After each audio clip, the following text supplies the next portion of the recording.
Hello my dear student, स्वागत है आपको अपने परिवार रीचअप स्टडी पर। चलेंगे जी, आज हम लोग फिर से बायोलॉजी को करने वाले हैं।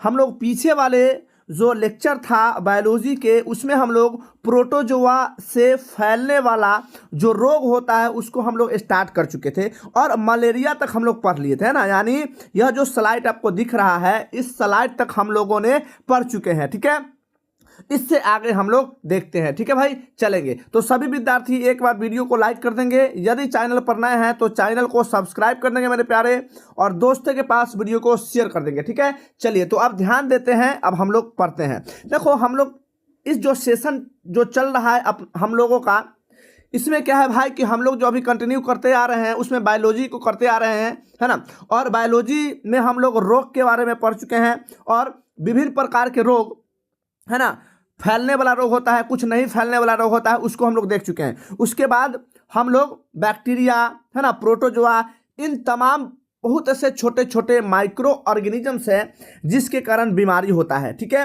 तो इससे पीछे वाले में हम लोग प्रोटोजोआ से जो फैलने वाला बीमारी होते हैं उसमें हम लोग मलेरिया को देख चुके हैं।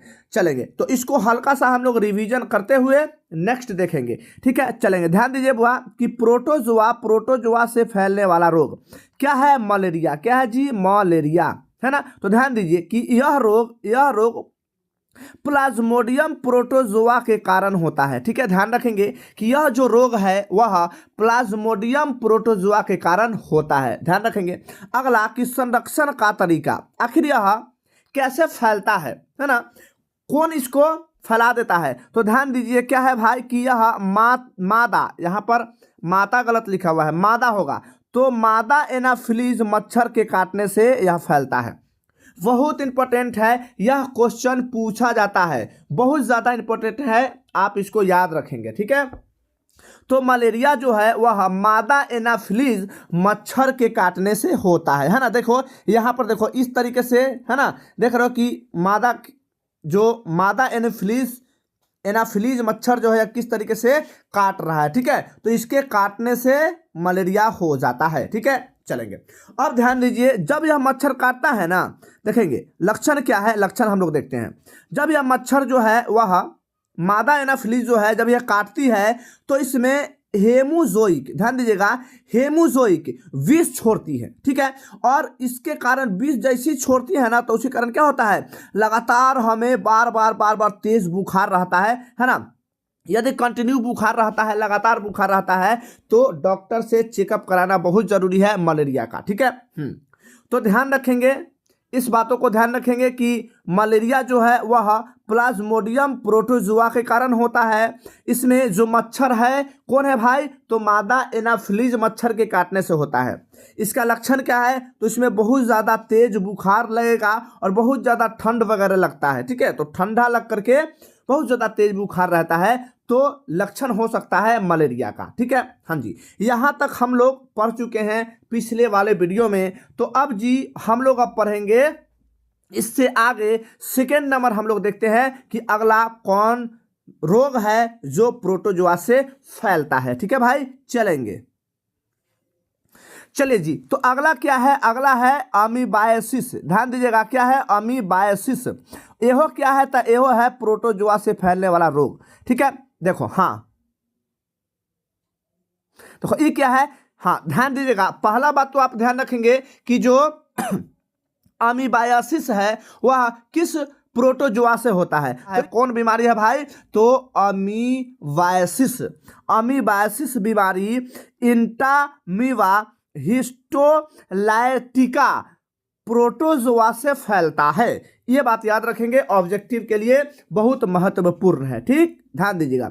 संचरण के तरीका, आखिर यह बीमारी कैसे फैलता है, तो देखो कि मक्खियां परजीवी के मल से भोजन पर पानी तक पहुंचती है। ठीक है, ध्यान दीजिएगा, यदि खुले में कोई शौच कैले है, ठीक है, या बहुत ज़्यादा गंदगी वगैरह है, तो उस पर जो मक्खी है ना, मक्खी तक गंदगी वगैरह पर बैठा रहता है। यहाँ पर देखिए इस तरीके से, तो मक्खी जो है गंदगी पर बैठ करके अगर वह उड़ करके आता है और भोजन पर बैठ जा रहा है, भोजन को यदि आप ढक करके नहीं रखते हैं तो भोजन तो भाई गड़बड़ा जाएगा, है ना, रखेंगे अगर ऐसे ही रखते हैं तो उस पर बहुत सारे मक्खी आ जाएंगे। तो जैसे ही मक्खी आएगा बस उस पर के जो गंदगी है वह भोजन में चिपक जाएगा, भोजन में सट जाएगा, है ना। तो यह जो है किसके द्वारा फैलता है, तो यह अमीबाइसिस यह मक्खी द्वारा फैलता है। कैसे, गंदगी पर बैठने के बाद यदि भोजन पर बैठता है तो उससे, है ना, फैल जाता है। उसमें क्या होता है, उसमें बैक्टीरिया होता है ना, जानते भाई गंदा चीज है तो उसमें बैक्टीरिया होगा और वही बैक्टीरिया भोजन में आ जाता है ना। तो जिससे क्या होते हैं, लोग बीमार पड़ जाते हैं। देखो इसमें लक्षण क्या होते हैं, आखिर क्या होगा जब अमीबाइसिस हो जाएगा। तो देखिए क्या होगा, कब्ज होएगा, ठीक है, पेट में दर्द होगा, तेजी से पेट में दर्द होगा और मल के अतिरिक्त श्लेष्मा और रक्त के, है ना, थक्के, है ना, और मल यदि लैट्रिन वगैरह, है ना, जाते हैं लोग मल परित्याग करने जाते हैं तो उसमें बहुत सारे आपको मल के साथ साथ रक्त वगैरह का भी, है ना, बहाव देखने को मिलता है ना, और कुछ श्लेष्मा टाइप के भी निकलने लगता है। तो ये इसका लक्षण है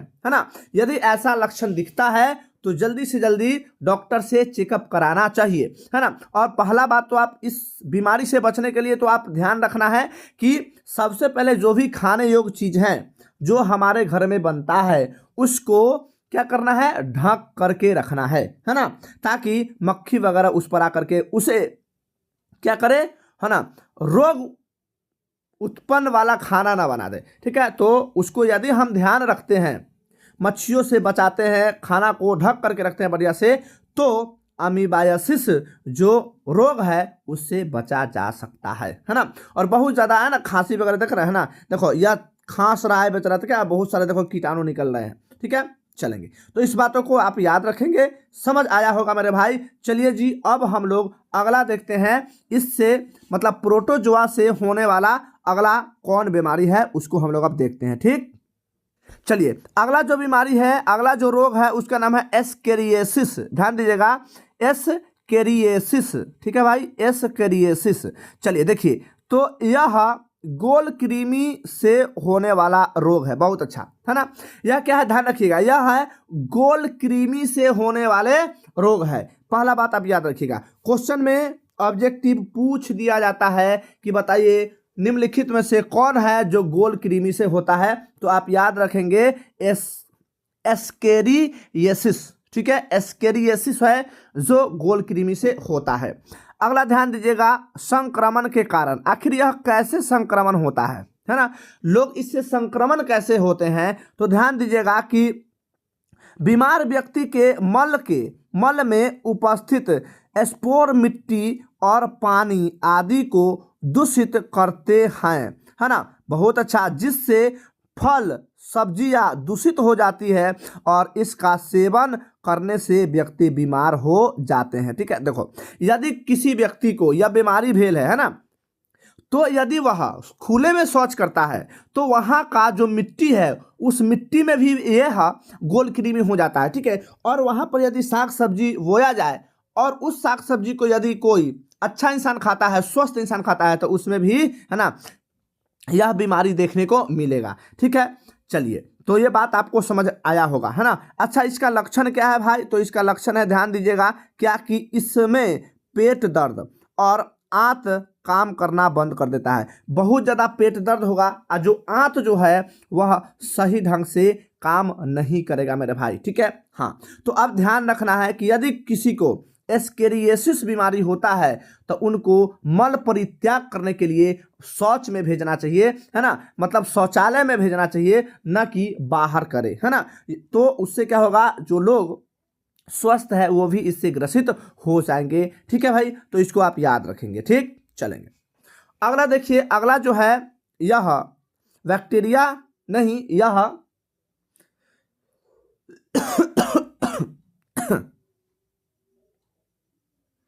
हाँ चलिए देखिए, तो अगला जो है बीमारी वह कौन है रोग भाई, स्लीपद। क्या है, स्लीपद, या उसको हम बोलते हैं फाइलेरिया, ठीक है। तो फाइलेरिया तो सब जानते होंगे, फाइलेरिया बीमारी है, ठीक है, या श्रीलीपद, ठीक है, उसको फाइलेरिया बोलिए या श्रीलीपद। तो देखो ध्यान से, यह क्या होता है, यह होता है बुचे, हाँ बुचेरेरिया, ध्यान दीजिएगा यह बहुत इंपॉर्टेंट है, याद रखेंगे। बुचेरेरिया कृमि से यह रोग उत्पन्न होता है, ठीक है, याद रखेंगे। क्या है भाई? तो बुचेरेरिया कृमि है, इससे यह फाइलेरिया उत्पन्न होता है, ध्यान दीजिएगा। और इसमें पाँव काफ़ी क्या होता है? फूल जाता है पाँव। देखो यहाँ पर आप इस पाँव को देख रहे हैं, एक है जो नॉर्मल पाँव है, जो स्वस्थ व्यक्ति का पाँव है। दूसरा क्या है? देख रहे हैं कि क्या है भाई? उसमें फाइलेरिया हो गया है, मोटा हो गया है। तो इस बीमारी में क्या होता है? लोग का पैर मोटा हो जाता है, सूज जाता है, फूल जाता है। देखो मादा, ध्यान दीजिएगा कि मादा मच्छर को काटने से व्यक्ति को यह रोग होता है, ठीक है, हाँ जी, मादा मच्छर के काटने से यह फाइलेरिया रोग होता है। और आप लोग के लिए एक क्वेश्चन है, कमेंट बॉक्स में लगा दीजिएगा कि बताइए कौन सा मादा मच्छर के काटने से फाइलेरिया होता है। हाँ जी, यह आप क्वेश्चन को कमेंट बॉक्स में डालेंगे कि कौन सा मादा मच्छर के काटने से फाइलेरिया होता है, इसको आप लोग कमेंट में पिन अप करोगे, ठीक है, ध्यान दीजिएगा। अब देखो भाई कि लसिका में कृमि प्रवेश करके इसको बंद कर देता है, जिसकी वजह से सूजन आ जाता है, ठीक है, हाँ जी। देखो तो यह क्या है? इसी को हम लोग बोलते हैं भाई क्या? कृमि, है ना, यह जिसको हम लोग कहते हैं कि पेट में कीड़ा हो जाना, है ना, कहते हैं ना, तो यही कृमि है, ठीक है, पेट में कीड़ा हो जाना।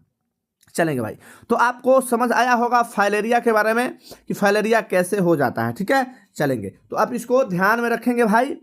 अब हम लोग देखते हैं, इससे अगला बीमारी को हम लोग देखते हैं, ठीक है। चलिए भाई, अगला क्या है? दाद खाज खुजली, दाद खाज खुजली, है ना, यहो जो है भाई प्रोटोजुआ से फैलने वाला बीमारी है, दाद खाज खुजली। तो देखो कि यह कवक जनित रोग है। चलिए, तो अगला क्या है भाई? दाद खाज खुजली। क्या है? दाद खाज खुजली, है ना। तो दाद खाज खुजली जो है, देखो कि यह कवक जनित रोग होता है। बहुत अच्छा, यह कवक जनित रोग होता है, मतलब दाद खाज खुजली जो है ना, वह कवक के द्वारा फैलता है, याद रखेंगे, कवक के द्वारा यह फैलता है, दाद खाज खुजली। यहाँ पर देख रहे हैं ना कि यहाँ पर क्या है? यहाँ खुजली टाइप के, है ना, जिसको दिनाव कहते हैं हम लोग, है ना, लोकल भाषा में। तो यह देखो, यह जो है भेल वह किससे हो गया है? तो भाई यह कवक इसको फैलाया होगा, ठीक है, कवक के कारण हुआ है। और ध्यान दीजिएगा कि इसमें चेहरा और शरीर के त्वचा पर दाना निकल जाता है, ठीक है भाई, दाना निकल जाता है ना। देख रहे हैं कि यहाँ पर क्या है? त्वचा पर क्या है? तो दाना निकल आया है। और ध्यान दीजिए लक्षण इसका क्या है, क्या होता है? तो इसमें त्वचा क्या है? सूज जाती है, इसमें जो है त्वचा सूज जाती है ना, त्वचा है फूल जाता है, सूज जाता है, तथा त्वचा पर दाना निकल आता है ना, त्वचा दाना निकल जाती है, यहाँ पर छूटा हुआ है, त्वचा पर क्या होता है? दाना निकल जाती है, जो खुजली करती है। और धूप एवं नमी में कवक तेजी से वृद्धि करता है, ठीक है। यदि धूप नमी वाला एरिया है ना, नमी वाला, तो उसमें बहुत ज़्यादा तेजी से कवक उत्पन्न होते हैं। और कवक, है ना, देखो ज़्यादातर जो आप लोग भी गौर करते होंगे कि जो दाद खाज खुजली जो है वह बरसात के समय आता है, क्योंकि नमी हो जाता है ना। तो नमी जब आता है, बरसात के समय आता है, तो देखते होंगे कि लगभग बहुत सारे लोग को दिनाय खाद दाद खाज खुजली होने लगता है। तो यह जो है कवक, यह जो कवक होता है, दाद खाज खुजली जो उत्पन्न करने वाला कवक होता है, वह जो नमी वाला समय होता है ना, उसी में यह उत्पन्न होता है। तो बरसात के समय ज़्यादा ये बीमार देखने को मिलता है, ये बीमारी, है ना, ठीक है। चलेंगे, अब हम लोग अगला टॉपिक देखते हैं भाई, अगला हमको क्या पढ़ना है। चलिए जी, तो अब हम लोग देखते हैं कि प्रतिरक्षा क्या होता है। हम लोग अभी बीमारी के बारे में पढ़ लिए हैं, है ना, विभिन्न माइक्रो ऑर्गेनिज्म से होने वाले रोग के बारे में पढ़ लिए हैं। तो अब देखो भाई, हमारा शरीर में इम्यूनिटी, आप लोग सुने होंगे जब कोरोना फैला था, तो हम लोग बहुत सारे लोगों के मुंह से सुने होंगे कि उनका इम्यूनिटी सिस्टम मजबूत है, चाहे इम्यूनिटी कमज़ोर है। इम्यूनिटी मतलब होता है कि रोगों से लड़ने की क्षमता, मतलब शरीर जो है, शरीर अंदर खुद प्रतिरक्षा बनाता है ना, शरीर के अंदर खुद प्रतिरक्षा बनाता है, जो बीमारी से लड़ने का क्षमता प्रदान करता है। आप लोग क्लास 10th में पढ़े होंगे कि हमारे पेट में हाइड्रोक्लोरिक एसिड बनता है, अम्ल बनता है, जो कि खाना के द्वारा यदि कोई माइक्रो ऑर्गेनिज्म है ना, सूक्ष्म जीव यदि प्रवेश करता है तो उसको मारता है।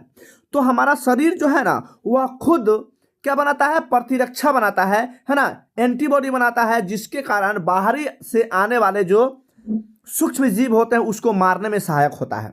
उसके साथ साथ लार में भी क्या होते हैं, छोटे छोटे जो माइक्रो ऑर्गेनिजम्स होते हैं उसको भी मारा, लार के द्वारा मरता है ना।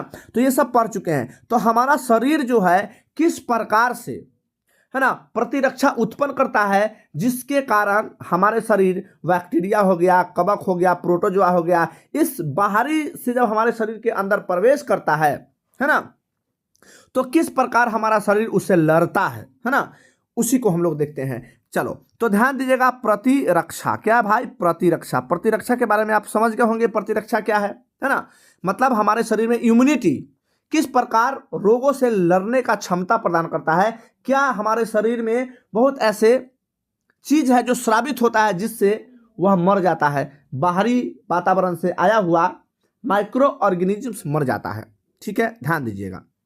चलिए देखिए कि शरीर को संक्रामक कारकों से लड़ने की क्षमता प्रदान करता है। बहुत अच्छा, मतलब प्रतिरक्षा क्या है, तो हमारे शरीर के अंदर जो संक्रामक करने वाले जो कारक है उससे यह लड़ने का क्षमता प्रदान करता है ना।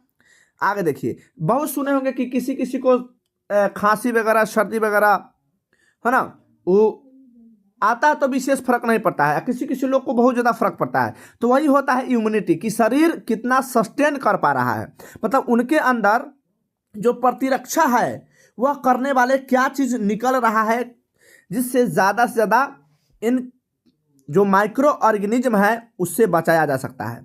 तो ध्यान दीजिएगा भाई कि शरीर में मौजूद प्रतिरक्षा के आधार पर प्रतिरक्षा दो प्रकार के होते हैं। ठीक है, एक होता है भाई क्या, प्राकृतिक प्रतिरक्षा, मतलब जन्म से ही हम लोग जब जन्म लेते हैं ना भाई, तो जन्म से ही हमारे शरीर में ऑटोमेटिक यह प्रतिरक्षा सिक्रेशन होता है, निकलता है।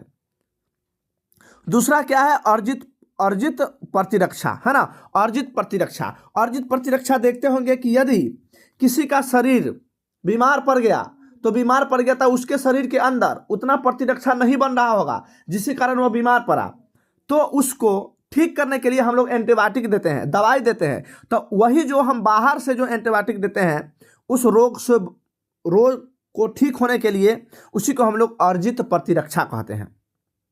तो ध्यान दीजिएगा, प्राकृतिक प्रतिरक्षा तो यह एक गैर विशिष्ट प्रकार है ना, यानी सभी बीमारियों के लिए। देखो क्या है, यह एक गैर विशिष्ट प्रकार की रक्षा प्रणाली है। मतलब ऐसा नहीं कि स्पेशल को यदि बैक्टीरिया आया उसको मारेगा, कवक आया उसको मारेगा, प्रोटोजोआ आया उसको मारेगा, जी नहीं, यह कुछ आ जाएगा उसको मार देगा।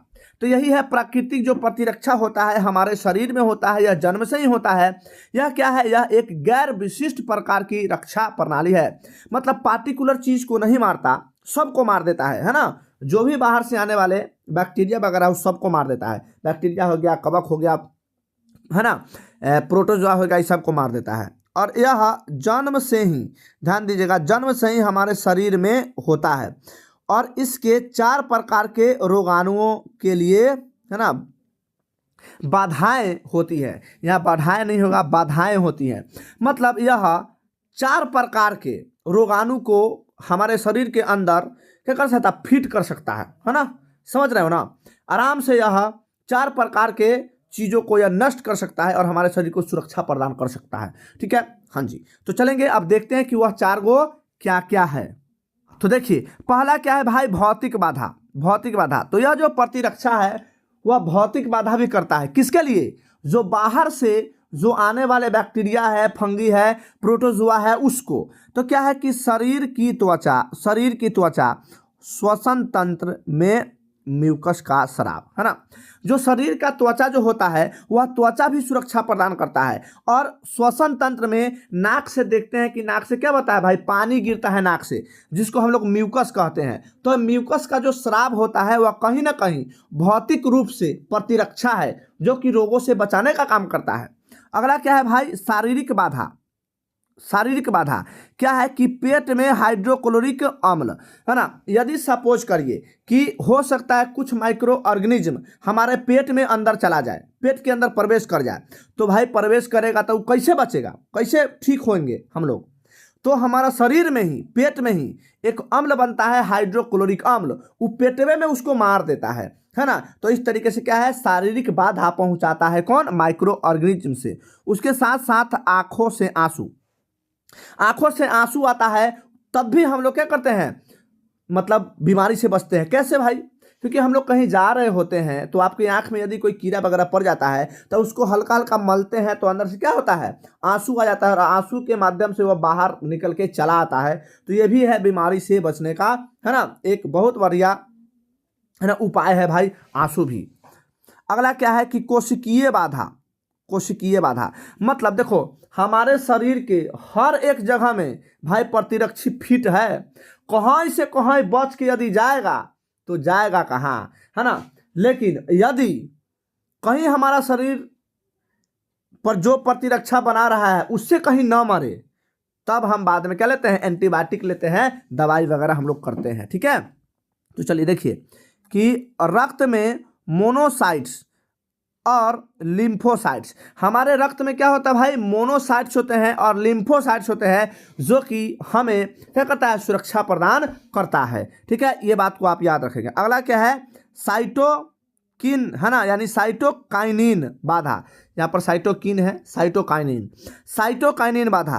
देखो इंटरफेरॉन जो कोशिका वायरस से प्रभावित नहीं हुआ उसको सुरक्षा प्रदान करता है। सपोज करिए कि हमारे शरीर में यदि वायरस चला गया, है ना, और वह कोई से नहीं मरा, तो भाई हमारे शरीर में क्या होगा, वह सेल में ही क्या होता है, इंटरफेरॉन होता है, जिसके माध्यम से वह मारा जाता है, ठीक है।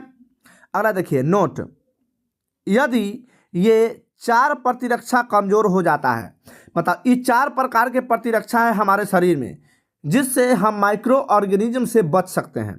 सपोज करिए ये चारों प्रतिरक्षा फेल हो गया, काम नहीं किया, कमजोर हो गया, तो मानव क्या होता है, बीमार पड़ता है। मतलब यही चारों प्रतिरक्षा के होने से इंसान बीमार पड़ता है। देखो यहाँ पर बैक्टीरिया आ रहा है तो रोक रहा है कि नहीं, प्रवेश नहीं करो। क्यों नहीं करो भाई, नहीं करेगा, क्यों, क्योंकि हमारे शरीर में यदि प्रतिरक्षा टाइट है तो नहीं आएगा, यदि कमजोर पड़ा तो यह अटैक कर जाएगा, है ना, तो हम बीमार पड़ जाएंगे। तो बीमार इंसान कब पड़ता है, जब यह चारों प्रतिरक्षी जो है वह कमजोर हो जाता है तो इंसान बीमार पड़ता है। तो बाहर से दवाइयाँ द्वारा प्रतिरक्षा प्रदान किया जाता है ना। तो बाहर से दवाइयाँ लेता है आदमी, और बाहर से दवाई ले करके इसे क्या करता है भाई, इससे छुटकारा पाते हैं लोग। इसको वायरस या कोई भी कीटाणु वगैरह आया है तो बाहर के जो एंटीबायोटिक है दवाई लेने से उस पर काम करता है और यह मर जाता है, तो इंसान क्या हो जाता है, ठीक हो जाता है कि नहीं। चलिए अगला क्या है, दूसरा नंबर क्या है भाई, अर्जित प्रतिरक्षा, है ना, अर्जित प्रतिरक्षा। देखो यह एक विशेष प्रकार की रक्षा प्रणाली है। वो क्या है, रक्षा प्रणाली है, रक्षा करता है। जब कोई बीमारी होता है तो उसे रक्षा के लिए शरीर खुद ही प्रतिरक्षा बनाने लगती है। मतलब देखो, एक तो हो गया कि जन्म से बनल रहता है कंटिन्यू, एगो जो होता है जैसे हमारे अंदर यदि कोई कीटाणु गया तो उस समय गया तुरंत हमारा शरीर इससे लड़ने के लिए प्रतिरक्षा बनाना चालू कर देता है ना। तो ये जब जाता है अंदर माइक्रो ऑर्गेनिज्म तब यह बनाना चालू करता है, लेकिन जो प्राकृतिक वाला है वह पहले से ही बनल रहता है हमारे शरीर में, ठीक है। अगला देखिए, यह 2 प्रकार के प्रतिक्रिया करती है। कौन भाई, जो अर्जित प्रतिरक्षा है वह 2 प्रकार के प्रतिक्रिया करते हैं। देखते हैं भाई 2 प्रकार के प्रतिक्रिया कौन कौन है, ठीक। चलिए जी, पहला क्या है, प्राथमिक प्रतिक्रिया। पहला क्या है जी, प्राथमिक प्रतिक्रिया। ध्यान दीजिए कि यह किसी बैक्टीरिया को पहचान कर उसको मार देता है। पहला बात तो क्या होगा कि यदि हमारे शरीर में कोई बैक्टीरिया आया तो तुरंत यह क्या करेगा, यह प्रतिरक्षा बनाना चालू कर देगा और जांच लेगा, चेक कर लेगा कि किस प्रकार के बैक्टीरिया है, बस उसको पहचान करके उसको मार देगा, है ना। और बचा हुआ, ध्यान दीजिएगा, बचा हुआ बैक्टीरिया मेमोरी कोशिका के रूप में स्टोर हो जाता है। बाय द वे सब बैक्टीरिया को तो नहीं मार पाएगा, कुछ जो बैक्टीरिया है यदि वह बैक्टीरिया बच जाता है तो उसको क्या करता है, बैक्टीरिया मेमोरी कोशिका के रूप में स्टोर हो जाता है। अब वही मेमोरी कोशिका के रूप में जो स्टोर होता है वही फिर एंटीबायोटिक बनाने लगता है ना, प्रतिरक्षा बनाने लगता है। और जो बहुत सारे बैक्टीरिया यदि फिर आता है तो मिल करके उस बैक्टीरिया को मारने का काम करता है। तो यही है, दूसरा है द्वितीयक प्रतिक्रिया, है ना भाई, द्वितीयक प्रतिक्रिया। तो देखेंगे कि यदि फिर से कोई बैक्टीरिया हमारे शरीर के अंदर प्रवेश करता है, सपोज करिए कि पहला बार प्रवेश कर गया, मरने वाला मार गया, बाद बाकी जो बचा हुआ कोशिका के रूप में स्टोर हो जाता है, मेमोरी कोशिका के रूप में स्टोर होता है। अगर दूसरा बार कहीं बैक्टीरिया आया तो जो मेमोरी कोशिका के रूप में जो स्टोर होता है ना, तो मेमोरी कोशिका प्रतिरक्षा बना करके करता है, उसको मार देता है ना, और वो सब मिल करके प्रतिरक्षा बना लेता है और प्रतिरक्षा करके क्या करता है, जो बाद में जो आता है मेरे भाई क्या, बैक्टीरिया, उस बैक्टीरिया को मारने का काम ही करता है। ठीक है, चलेंगे। तो आज हम लोग भाई प्रतिरक्षी के बारे में हम लोग देखे हैं, प्रतिरक्षा के बारे में देखे हैं। इसके आगे और है जो हम लोग नेक्स्ट देखेंगे। ठीक है भाई, हाँ जी। यदि मेरे प्यारे सभी स्टूडेंट, यदि आपको वीडियो अच्छा लगा होगा तो वीडियो को लाइक कर दीजिएगा जी, दोस्तों के पास शेयर कर दीजिएगा। यदि चैनल पर नए हैं तो चैनल को कर लीजिएगा सब्सक्राइब। ठीक है, मिलते हैं भाई नेक्स्ट वीडियो में, तब तक के लिए बाय बाय, टेक केयर।